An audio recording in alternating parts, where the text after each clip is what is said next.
It is a little windy, so hopefully you can hear me. Man, today is a crazy day. We are ending it on a high by shooting with Nike, and I'm also testing out my new Smalllrig Matte Box.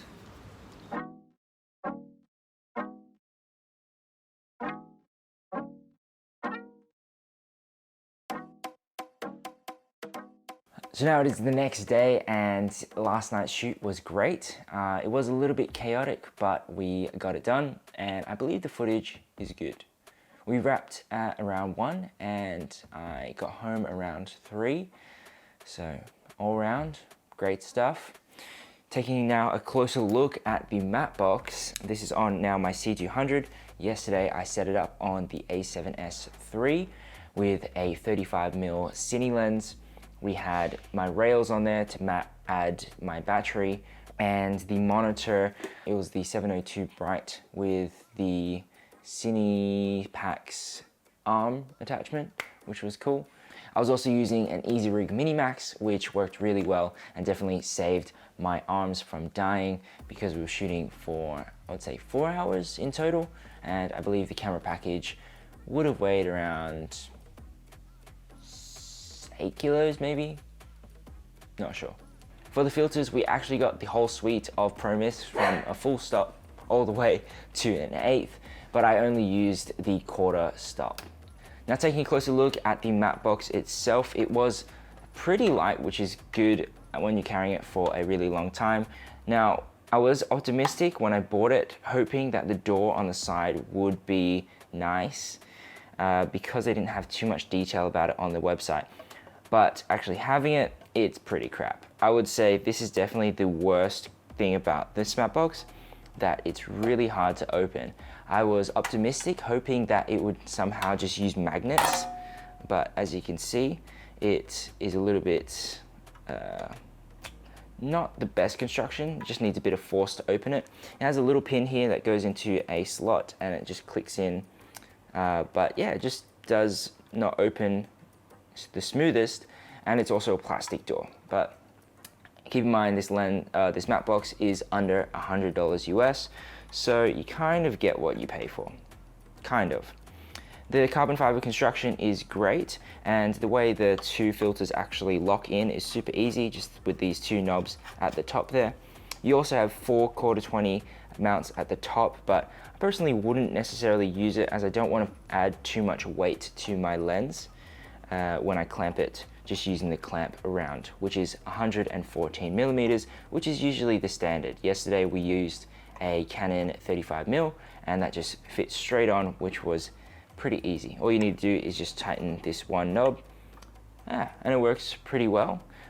For the flag, you just have this other latch that you undo, and you can loosen it, but I usually just keep it locked in, and I think it has enough tension for you to just adjust it and it stay there, which is pretty nice. Now, I haven't really used a matte box all that much, so it was interesting getting used to the flag at the front. Not gonna lie, I did touch the subject or the talent a few times, but thankfully she was okay.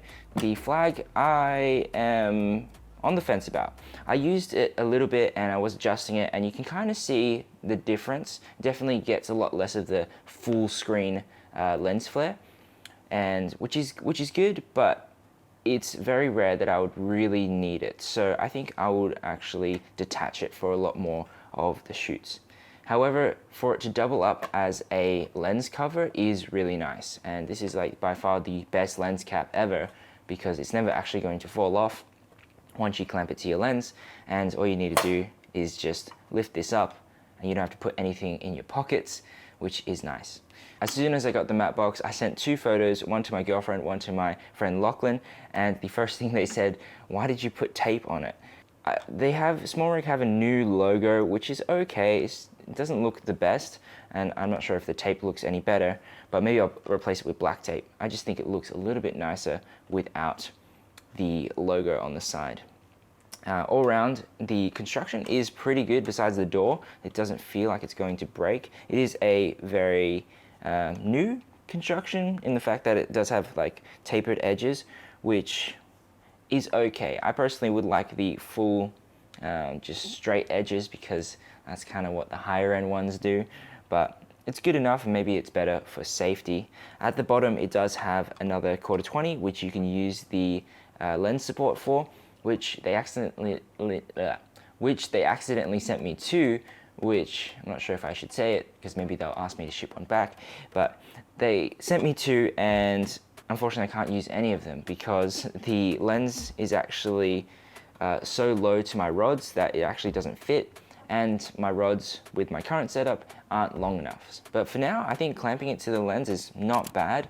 I do find that it could easily get slightly tilted, which is really annoying, but other than that, she'll be right. Included with the matte box, you also do get these adapters which easily just screw onto your lens, and that makes whatever your thread is to the 114mm standard, and it's pretty solid. I have it on my 18-35 right now, and all you need to do is just squish these together like that, and then just lock her in like so. Sweet. So before we wrap it up, just a few extra thoughts. Number one, I think I've lost the first one they've given me of the lens support, so I'm glad they sent over two. It's okay. I've tried to actually put it on my rig, and it's either not enough space between my rods and the matte box, or too much space that it's kind of pulling on my matte box. So I'm not sure if I'm actually going to use it, and maybe that's something you should keep in mind before you actually buy the lens support. For instance, it doesn't go high enough to touch my lens hood, lens matte box, and it doesn't go low enough. This thing is too thick to actually go in between, so that's that. Secondly, for those who haven't used the matte box before, you are going to have a bit more space taken up at the bottom. So if you wanted to ever put your lens, say, right in level with something, or on a table. Yesterday I was shooting a bit of products and I couldn't put my camera low enough because of the matte box. That's something else to keep in mind. And that also goes for how close you can put your lens to something. For instance, this has a really close minimum focus distance, this 18-35. So a lot of products you could actually get really close, even to touching the matte box. So if you wanted things even closer, that's something you have to consider when you have it. So wrapping it up, unfortunately you don't get the swing away options or the option to add side flags, but it is a pretty good build quality besides this funny door, and you can also get the lens support that mounts to 2 rods. So it is a pretty good option for any filmmaker looking for an affordable matte box.